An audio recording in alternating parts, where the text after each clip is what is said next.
নমস্কাৰ বন্ধু বান্ধৱীসকল, তোমালোকৰ কাৰণে ভাল খবৰ যে MLA স্কলাৰশ্বিপ ইতিমধ্যে তোমালোকে যদি এপ্লাই কৰা নাই তেনে কৰিব পাৰিবা।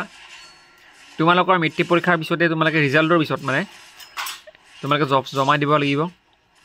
আৰু প্ৰচেছটো কেনেকুৱা হ'ব তোমালোকক কৰিছোঁ। আৰু এই ফৰ্মখন ক'ত পাবা এইটো ভিডিঅ' যোগে জনাম। প্ৰথমতে তোমালোকক কৰিছোঁ যে এইখন ফৰ্ম তোমালোকে মোৰ ভিডিঅ'ৰ ডেছক্ৰিপশ্যনত পাবা, তোমালোকে তাৰ পৰা ডাউনলোড কৰি ল'বা। ঠিক আছে।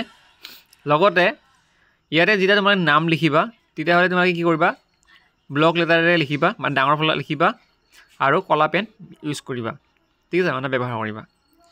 তাৰপিছত যিখিনি মানে ষ্টাৰ মাৰ্ক দি আছে সেইখিনি তোমালোকক মেণ্ডেটৰী, যেনেকৈ ইয়াতে লেখা আছে নেম অফ এপ্লিকেণ্ট, ইয়াতে তোমালোকে নিজৰ নামটো ধুনীয়া কৰি লিখিব লাগিব।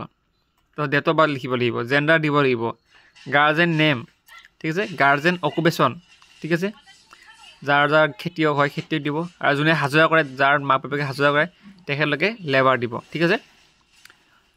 আৰু খেতিয়কৰ ল'ৰা ছোৱালী হ'লে তোমালোকে ফাৰ্মাৰ দিবা, বিজনেছমেন হ'লে বিজনেছ দিবা, আৰু গভৰ্ণমেণ্ট হ'লে গভৰ্ণমেণ্ট এমপ্লয় দিবা। ঠিক আছে, গভৰ্ণমেণ্ট পাৰ্চন। তাৰপিছত তোমালোকৰ আহিলে তোমাৰ এড্ৰেছ ফুল এড্ৰেছ তোমালোকে দিব লাগিব, ডিষ্ট্ৰিক্ট, চাৰ্কুল, ঠিক আছে, যাৰ যি আছে, ভিলেজ, পোষ্ট অফিচ, GP, যাৰ যি আছে, পোষ্ট অফিচ, ঠিক আছে, পুলিচ ষ্টেচন দিবা ধুনীয়াকৈ কি আছে। এতিয়া লোকেলিটি কি দিবা, লোকেলিটিটো তোমালোকৰ জেগাখিনিৰ নামেই দি দিবা, বা স্কুলখনৰ ওচৰত যি নাম আছে বা তোমালোকৰ মেইন ঠাইখনৰ নাম দিলে হ'ল। তাৰপিছত পিন কোড, মানে তোমালোকৰ পষ্টেল কোডটো, তাৰপিছত ফটো লাগিব। ঠিক আছে।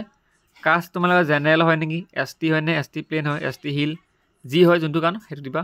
কমিউনিটি কি হয় সেইটো দিবা। মেণ্ডেটৰী নহয় বাৰু 7 নম্বৰটো, 8 নম্বৰটো মেণ্ডেটৰী হয়, হিন্দু মুছলিম যি হয় লিখিবা। 9 নম্বৰ মোবাইল নম্বৰ দিব লাগিব। মোবাইল নম্বৰটো ভুল নকৰিবা, কাৰণ তোমালোকক ফোন কৰিব পাৰে, বা মোবাইলত যেতিয়া পইচা হ'ব তেতিয়া মোবাইলত মেছেজ আহিব পাৰে। বেংক ডিটেইল, ঠিক আছে, বেংক এণ্ড পান ডিটেইল। চোৱা, এতিয়া পাছবুক তোমালোকৰ নিজৰ নামত লাগিব। ঠিক আছে, নিজৰ নামত লাগিব পাছবুক। এনেকুৱা নহয় যে তোমাৰ মাৰ নামত পাছবুক ৰাখে আৰু এপ্লাই কৰিছা তুমি, কিন্তু মাৰ নামত বা দেউতাৰ নামত পাছবুকখন আছে, তোমালোকৰ নিজৰ নামত এই পাছবুকখন লাগিব। ঠিক আছে। IFC কোড, একাউণ্ট নম্বৰ, গোটেইখিনি ধুনীয়াকৈ লিখিব লাগিব। আৰু পান নং আছে যে, যদি তোমাৰ পান কাৰ্ড আছে তেনেহ'লে পান কাৰ্ডৰ নম্বৰ লিখিবা, আৰু যদি নাই তেনেহ'লে দৰকাৰ নাই। তাৰপিছত তোমালোকৰ আহিলে এডুকেশ্যন কোৱালিফিকেশ্যন।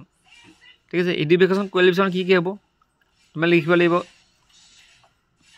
যোনটো আছে কোৱালিফিকেশ্যন অফ দ্য বেনিফিচিয়েল যোনটো আছে সেইটো তোমালোকৰ তাতে তোমালোকে লিখি দিবা, যে তোমালোকে যে কি পঢ়ি আছা সেইটো লিখিব পাৰা বেনিফিচিয়েলটো, বা সেইটো নিলিখিলেও নাই, সেইটো তোমালোকে যেতিয়া তোমাৰ জমা দিবা তেতিয়া সুধি ল'ব পাৰিবা। এতিয়া তোমালোকে কি পঢ়ি আছা, যেনেকৈ মেট্ৰিকৰ কাৰণে মেট্ৰিক পাছ চিম্বল দিবা, ক্ৰছ কি টাইপ পঢ়ি আছে, হায়াৰ ছেকেণ্ডেৰী হ'লে SSS দিবা। ঠিক আছে, যাৰ যোনটো ক্ৰছ আছে সেই ক্ৰছ চিলেক্ট কৰিবা, আৰু ক্ৰছ নেম লিখিবা। তোমালোকে যেতিয়া দিবা ফাৰ্ষ্ট ইয়েৰ ছেকেণ্ড ইয়েৰ হ'বা, হায়াৰ ছেকেণ্ডেৰী তেতিয়া ফাৰ্ষ্ট ইয়েৰ হ'ব, হায়াৰ ছেকেণ্ডেৰী ছেকেণ্ড ইয়েৰ হ'বা, আৰু BA ফাৰ্ষ্ট ইয়েৰ হ'লে ফাৰ্ষ্ট ছেমিষ্টাৰ, সেনেকৈ লিখিবা। কলেজৰ নাম, মানে যিখন কলেজৰ পৰা তুমি ছিগনেচাৰ আৰু তোমালোকৰ ছিগনেচাৰ ল'বা, যিখন কলেজত তুমি পঢ়ি আছা সেইখন কলেজত বা সেইখন ইনষ্টিটিউটৰ পৰা শিক্ষকজনৰ চাইন লাগিব, সেইকাৰণে সেই নামটো আৰু এড্ৰেছটো, মানে কলেজখন ক'ত আছে। ছাপ'জ মই এক্সাম্পল লৈছোঁ, এতিয়া গুৱাহাটী কলেজৰ যোনটো ইউনিভাৰ্চিটি যোনটো এড্ৰেছটো হ'ব সেইটো গুৱাহাটী কলেজ হ'ব।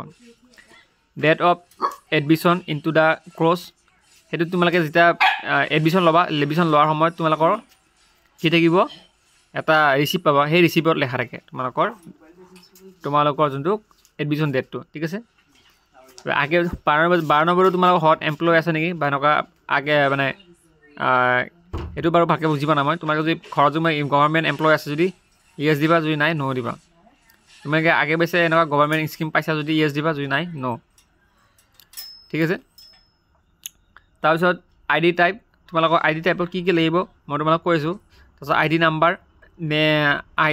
Name on ID, Aadhaar card যদি আছে আধাৰ কাৰ্ড ইয়েছ দিবা, আৰু আছে তেনেহ'লে নম্বৰটো লিখি দিবা। ইয়াতে তোমালোকে 16 নম্বৰটো চোৱা, 16 নম্বৰ signature of the head of the institute with seal, তোমালোকৰ প্ৰিন্সিপালে চাইন মাৰিব, লগতে চিল চাইন। ঠিক আছে। আৰু বাকী 17 নম্বৰটো MLA কাম হয়, সেইখিনি MLA লিখিব। তাৰপিছত তোমাৰ প্লেচ ডেট লিখি পেলাই তোমালোকৰ নিজৰ ফুল ছিগনেচাৰ লাগিব। এতিয়া যদি মই কৈছোঁ ID টাইপ 14 নম্বৰটো, ID কি ধৰণৰ থাকিব পাৰে তোমালোকে মই কৈ দিছোঁ। পান কাৰ্ড যদি আছে পান কাৰ্ড দিবা, পাছপৰ্ট যদি আছে পাছপৰ্ট, ভোটাৰ ID আছে যদি ভোটাৰ ID নাই তেনেহ'লে তোমালোকৰ নিজৰ হেৰি আছে ড্ৰাইভিং লাইচেঞ্চ যিহেতু বহুতৰ এইবোৰ নাই বাৰু যদি নাই তেনেহ'লে তোমালোকে এটা কাম কৰিবা ID টাইপত তোমালোকে নিজৰ স্কুলৰ যিটো মানে ID টাইপত তোমালোকৰ আধাৰ কাৰ্ডখন হ'ব লাগে মোৰ মতে কিন্তু ইয়াতে অপশ্যনত দিয়া নাই আধাৰ কাৰ্ড বুলি চ' জব কাৰ্ড থাকিলে জব কাৰ্ডো দিব পাৰা তোমালোকৰ ঘৰত যদি কাৰোবাৰ আছে ঠিক আছে বা তোমালোকৰ নিজৰ যদি কিবা এনেকুৱা কাৰ্ড আছে যদি পান কাৰ্ড থাকিব লাগে আজিকালি কাৰণ থাকেই বাৰু বহুতৰে পান কাৰ্ড যদি আছে তেনেহ'লে দি দিবা তাৰপিছত বাকী এইখিনি কাম যিখিনি আছে হৰ্নেবল MLA ৰেকৰ্ড সেইখিনি তোমালোকৰ MLA কাম ঠিক আছে এইখিনি লিখি জমা দিব লাগিব ক'ত তোমালোকে প্ৰথমতে চাইন ল'ব লাগিব সিল চাইন লৈ মানে প্ৰিন্সিপালৰ সিল চাইন লৈ পেলাই MLA যোনটো অফিচ থাকে MLA কাৰ্যালয় সেই MLA কাৰ্যালয়ত গৈ পেলাই তোমালোকে জমা দিব লাগিব যেহেতু এইবোৰ প্ৰচেছ অনলাইনো হয় অফলাইনো হয় তোমালোকে অফলাইন দিব পাৰা অনলাইনো কৰিব পাৰা thank you so' much next লগ পাম ধন্যবাদ